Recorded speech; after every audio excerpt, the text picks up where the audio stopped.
বর্ষসেরা ওয়ানডে একাদশ ঘোষণা করেছে আইসিসি, কিন্তু চমক, ভারত ও বাংলাদেশের কোনো ক্রিকেটারের জায়গা হয়নি এই একাদশে।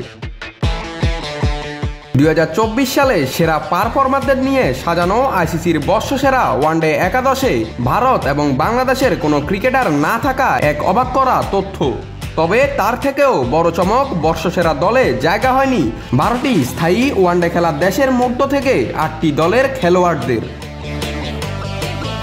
এই একাদশে একক ক্রীড়াকৌশল প্রদর্শনের ভিত্তিতে এক প্রকার আধিপত্য দেখিয়েছে শ্রীলঙ্কা।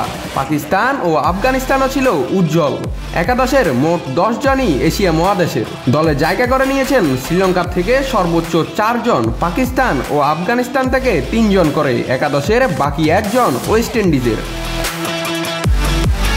ওপেনিং জুটিতে রয়েছেন পাকিস্তানের সাইম আইয়ুব এবং আফগানিস্তানের রহমানুল্লাহ গুরবাজ। 3 থেকে 5 নম্বরে শ্রীলঙ্কার পাতুন নিসাঙ্কা, কুশল মেন্ডিস এবং বর্ষসেরা একাদশের অধিনায়ক চারিত আসালাঙ্কা। মধ্যক্রমে রয়েছেন ওয়েস্ট ইন্ডিজের শেরফেন রাদারফোর্ড এবং আফগানিস্তানের Azmatullah Omarzai. Spin bowling allrounder হিসেবে আছেন শ্রীলঙ্কার ওয়ানিন্দু হাসারাঙ্গা। পেস বোলিংয়ে পাকিস্তানের শাহিন আফ্রিদি এবং হারিস রৌফ। দলের শেষ সদস্য আফগানিস্তানের 18 বছর বয়সী স্পিনার গজনফর।